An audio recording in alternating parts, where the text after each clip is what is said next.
Magandang araw mga idol. Ngayon mag-i-spray tayo ng dining chair gamit ang spray can.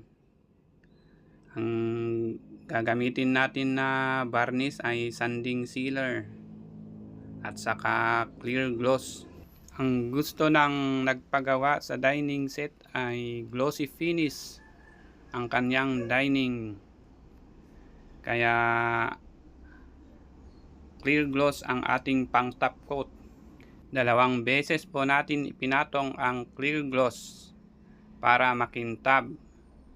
Ito na yung resulta ng glossy finish. Clear gloss ang aking gamit. Salamat sa panonood and sana mag-subscribe kayo at like and share. Magandang araw mga idol. Ngayon mag-i-spray tayo ng dining chair gamit ang spray can. Ang gagamitin natin na varnish ay sanding sealer at saka clear gloss.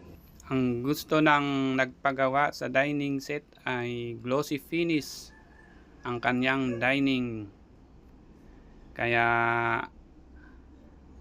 clear gloss ang ating pang top coat.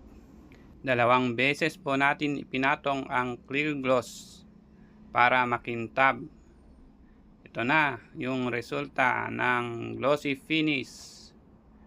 Clear gloss ang aking gamit.